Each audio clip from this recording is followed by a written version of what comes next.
On January 21, 2019, the plebiscite to ratify the Bangsamoro Organic Law will be held in the core territories of the Autonomous Region in Muslim Mindanao, along with other areas that would opt for voluntary inclusion into the new region. For the people of Sulu and Tawi-Tawi, there are a lot of things on their minds as to what they want the new Bangsamoro government to be, what issues it should address. Some of these concerns were brought out into the limelight during a visioning session last November 3rd to 5th in Zamboanga City. Among them is concern about the environment, highlighted by Dr. Filemon Romero. For most of his career life, Dr. Romero has focused his efforts on Tawi-Tawi's coastal and marine resources. The reason why we focus on coastal resource management programs is because Tawi-Tawi is so rich in coastal and marine resources. These resources are experiencing a lot of threats. One is dynamite fishing, the use of cyanide fishing, coral quarrying for infrastructure in building of roads. Of course, there's the issue of overexploitation of the fisheries.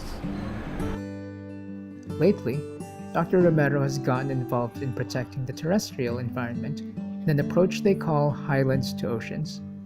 He's amazed that found in the forests of Tawi-Tawi are various endemic species of birds and other animals, among them the endangered kokang, which is similar to the tarsier but found only in Tawi-Tawi. Dr. Romero hopes that the Bangsamoro Autonomous Region will seriously look into managing its resources in a way that will benefit the people. A nutrition officer in Tawi-Tawi points out that one of the major problems of children in the ARMM is malnutrition, specifically stunting, which hinders the growth of children and the development of their full potential. Bakit ba nagkakaroon ng malnutrition or mga case ng stunting? Maybe because of lack of education sa mga tao, yung sa poverty, yung sa livelihood nila. Pagtuunan nila ng pansin yung taga-Tawi-Tawi in terms of nutrition, and then sana po magkaroon ng mga free and malawak na edukasyon sa programang nutrisyon. And of course po, yung mga livelihood program sa mga parents and sa family. Many of the participants noted the lack of education in Moro areas and thus pushed for free education across all levels. Education, big word. Sa education, scholarship, hindi kita basta nabibigyan. May scholarship nga, wala namang incentives, pamasahe, allowance. So, yun, problema. Some teachers are hoping that the new Bangsamoro government will help those who do not have the luxury of attending formal education.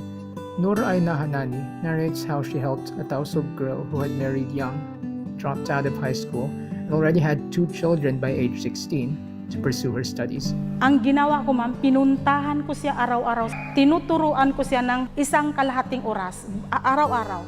Sige, mag-aral ka, bata ka pa, may kinabukasan ka, huwag mong sayangin.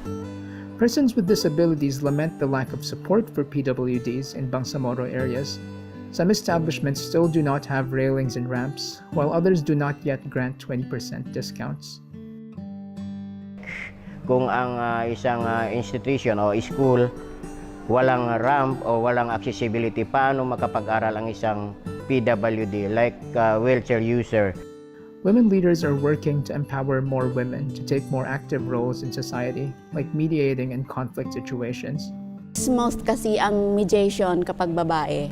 Malumanay kasi ang babae. Parang may exemption kasi pag babae ka, hindi ka pwede gagalawin. So may isang pangyayari na talaga parang kami ang pumasok na parang nag-mediate.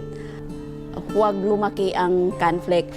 In terms of livelihood, representatives from this group of islands want to further increase production of seaweed, even though Sulu and Tawi-Tawi already lead the country, because there is very little available livelihood in the area.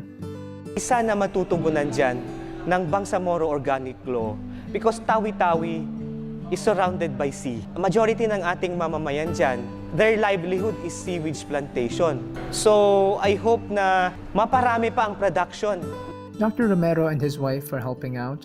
He says she has already come up with a technology to produce quality seaweed cultivars with better carrageenan content that will be a boon to the industry. Laksamana is pushing for more livelihood to mitigate the issue of halal, referring to Filipinos illegally working in Sabah in Malaysia and thus driven away by authorities. Because there is no available employment sa kanila doon sa mga islands. Mas marami yung kita nila doon. Talagang hindi magsasawa yung mga kapatid natin na nasa Sabah, Malaysia na pabalik-balik doon. Because there are different opportunities for them in that place. And that is why I am suggesting that the Philippine government and the Malaysian government should really talk for the sake of peace and prosperity.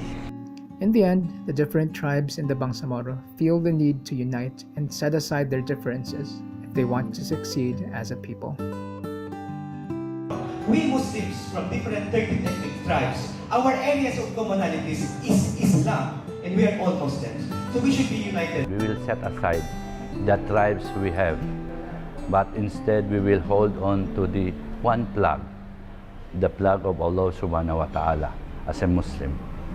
Though yung ball, kasama rin naman ang non-Muslim.